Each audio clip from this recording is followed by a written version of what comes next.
इस सभा में उपस्थित हमारे बिहार के युवा नेता, लाखों युवा को सरकारी नौकरी देने वाला ऐसे युवा नेता हमारे छोटे भाई श्री तेजस्वी प्रसाद यादव जी, हमारे साथ आए बड़े भाई श्याम रजक जी और आप सभी के लोकप्रिय प्रत्याशी बहन अर्चा कुमारी रविदास जी और तमाम हमारे महागठबंधन के बहुत सारे नेतागण, इस सभा में उपस्थित नौजवान साथी, सम्मानित गार्जियन, माता बहन, सभी को सन अपल्ला मुकेश सहनी की ओर से नमस्कार प्रणाम।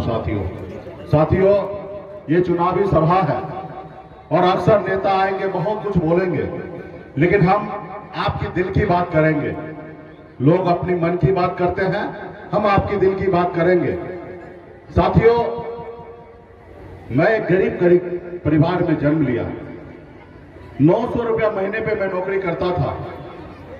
लोग कहते हैं अपने दिल से जानो पराया दिल का हाल, तो मैं खुद वो जगह से निकला हूं जहां 900 रुपया महीने पे मुंबई जैसे शहर में नौकरी करता था, एक बेहतर जिंदगी जीने लगा। उसके बाद मैंने देखा गांव में बहुत समस्या है। लोग चांद पे घर बनाने के लिए सोच रहा है, लेकिन इस धरती पर गरीब, पिछड़ा, ऐसे दलित लोगों के लिए रहने के लिए घर नहीं है। और उसके बाद मैंने मुंबई के ऐशो आराम जिंदगी को छोड़कर अपने लोगों के हक अधिकार के लिए लड़ाई लड़ने के लिए आ गया हूं। साथियों, आज मैं आपके हक अधिकार के लिए लड़ाई लड़ रहा हूं।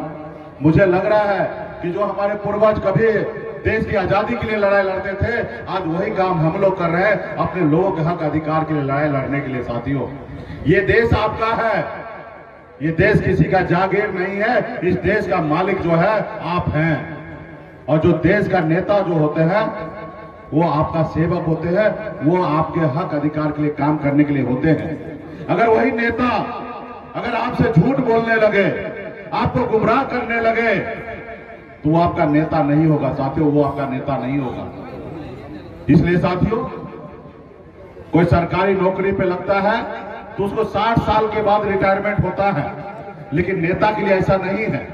नेता अगर अच्छा काम करेंगे, नेता सिर्फ 5 साल के लिए चुना जाता है, और 5 साल अच्छा अगर काम करे तो जनता के पास वोटिंग होता है और जनता उसको दोबारा चुन के लाए, ये जनता का जवाबदेही होता है।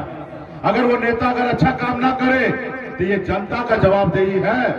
उस नेता को हटाने का ये काम जनता का है, ना ही कि किसी का काम है। साथियों, अगर जिसने आपसे वादा किया कि अगर हमको लाइएगा हर साल में 2 करोड़ युवा को नौकरी देंगे, अगर 2 करोड़ नौकरी दिए तो उसको चुनिए।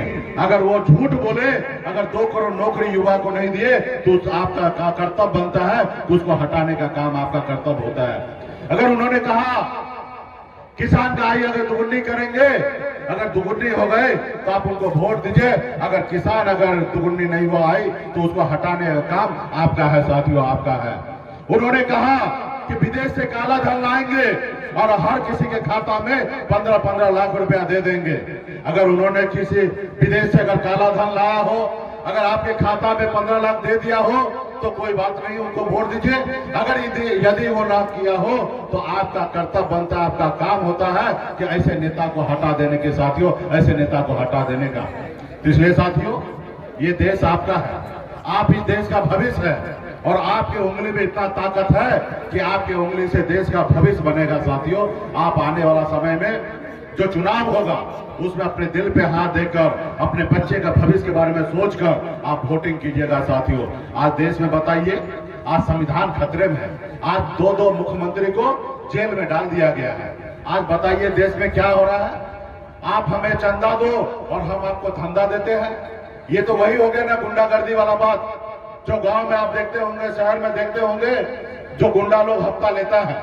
आज वही काम देश का प्रधानमंत्री करा रहे हैं। आप बताइए, आप पैसा दीजिए, नहीं तो ईडी का नोटिस भेज देते हैं, और ईडी का नोटिस चला जाता है। बड़े बड़े उद्योगपति, बड़े बड़े कंपनी वाले लोग हजारों करोड़ रुपया का चंदा उनको दे देते हैं। तो इसलिए साथियों, हम लोगों को मजबूती से महागठबंधन के साथ, इंडिया गठबंधन के साथ रहना है। हमारे बहन अर्चना कुमारी जी, रविदास जी को यहाँ से प्रत्याशी हम लोग बनाए हैं, उनको जिताइए, और निश्चित तौर पे हम लोग जो वादा कर रहे हैं उस पर हम लोग खरा उतरेंगे। और सबसे पहला जरूरी है, जिसने आपसे 10 साल वादा किया, जिसने जवाबदेही लिया, उसने काम नहीं किया, सबसे पहला कर्तव्य है उनको हटाने का। साथियों, उनको हटाने का। साथियों, बहुत बहुत धन्यवाद।